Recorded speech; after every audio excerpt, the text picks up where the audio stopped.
Here are 6 layers that will change the way that you make tags.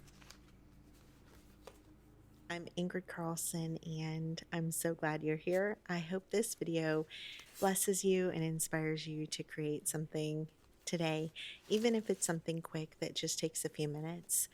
We've been working with these snippet rolls and talking about how there's days and maybe times in your life where it's low energy or where you just don't have the mental capacity to work on a big project. And so I am just using these snippet rolls to make some layered tags, and I think that they came out beautiful and I hope that you love them.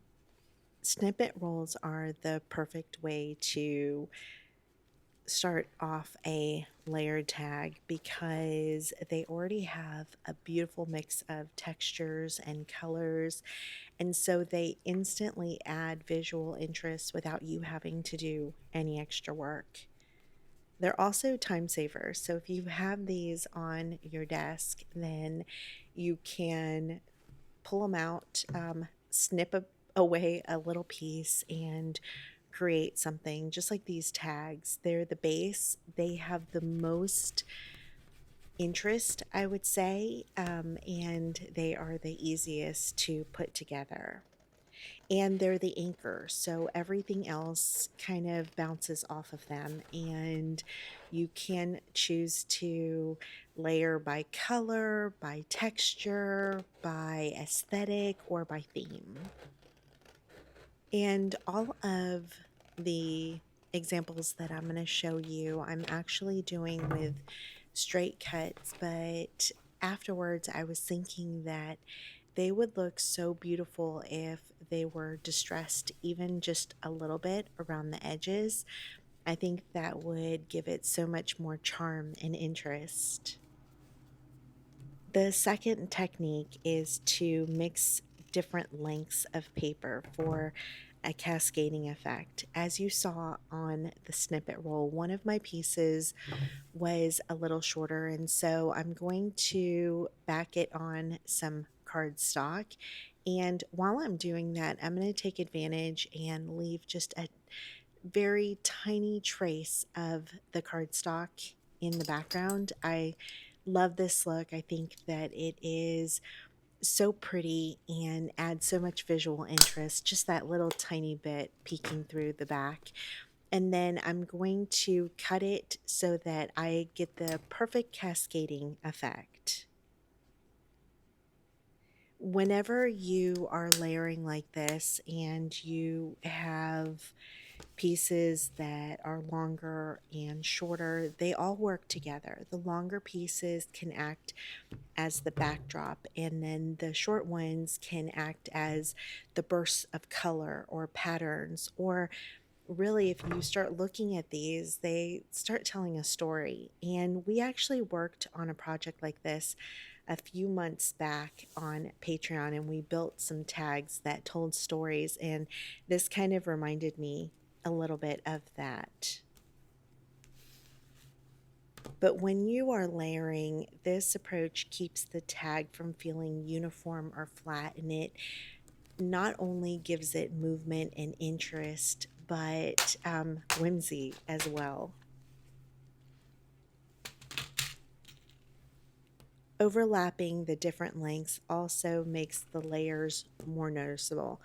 So you start to, your eye can kind of see each individual layer and starts, like I said, creating a story, which is so neat because you would think that when you stack them on top of each other that they kind of meld together, but instead each piece allows the other piece to speak and to really shine. Step number 3 is to use either contrasting or similar colors and patterns. So you're going to see I do a little bit of both with these. First, let's talk about the contrasting colors and patterns. Well, we all know that opposites attract. So if you pair lights with darks or plain with busy, they just go together. It's like instant chemistry. The contrasts help the layers to stand out instead of all blending together. But sometimes that blending together is beautiful on its own.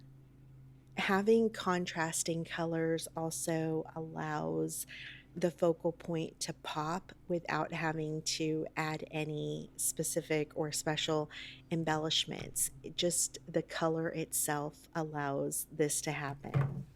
It also makes your tags feel more deliberate, and you would never know, ever know, that these were just scraps. This looks like a piece of art that you spent hours. And the best part, it's that instant gratification you get when you build these together, because really they take just a couple of minutes and you have something so substantial and so beautiful to show for it.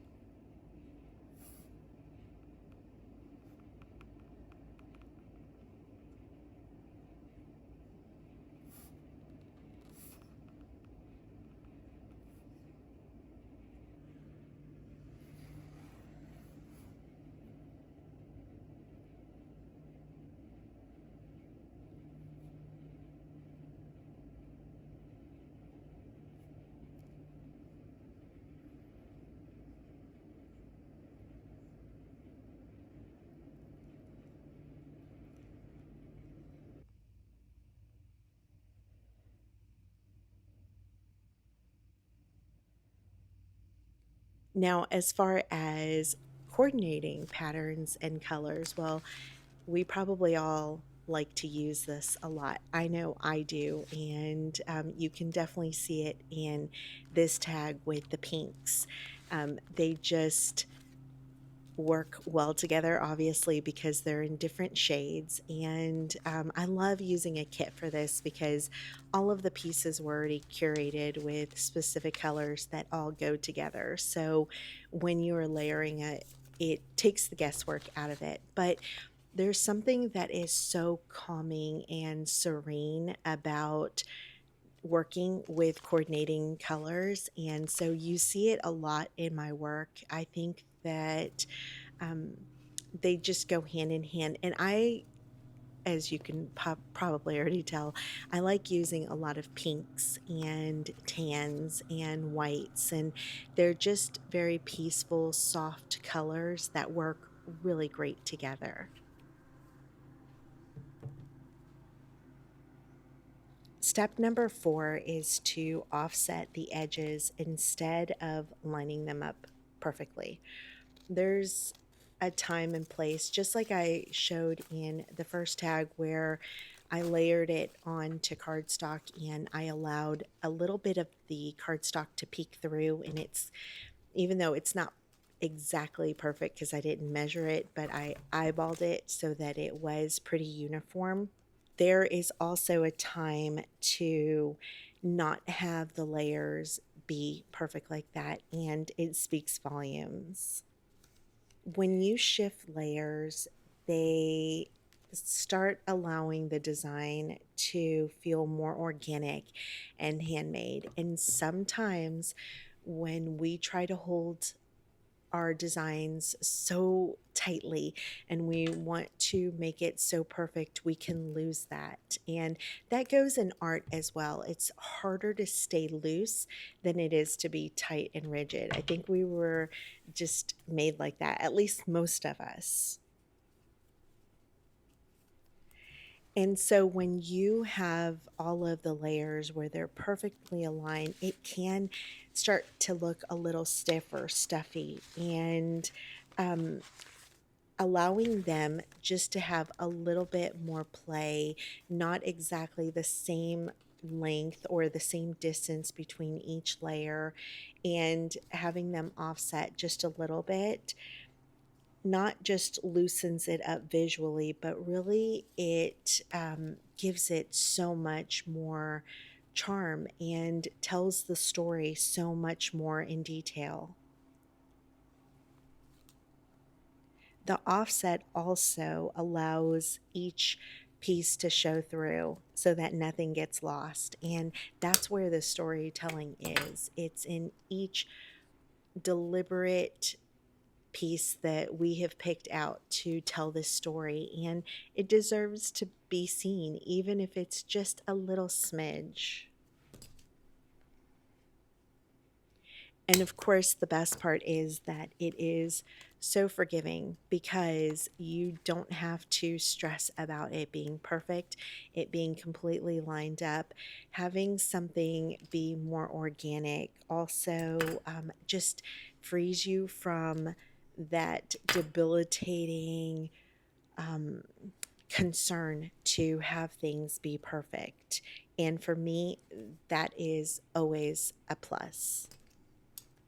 Step number 5 goes with step number 3, and that is to repeat one color in 2 or more layers. And so, like we were talking about in step 3, contrasting, now we're talking about repeating colors in the layers. That doesn't mean that the whole thing has to be shades of pink, but if you take 2 shades of pink that are the exact same shades, and maybe one's on the bottom layer, one's on the middle layer, these just give it a sense of utility and balance. And even if it's just a tiny little bit that you can see peeking through, those pops of color can tie everything together and give it some uniform and balance. And where this works especially well is when you have a lot of patterns. And so when you have a lot of patterns, they can start to look busy. And what you don't want is it to be so jumbled. You want your eye to take a rest. And by doing this pop of color and copying it on another layer, this allows your eye to rest and it calms the whole piece down.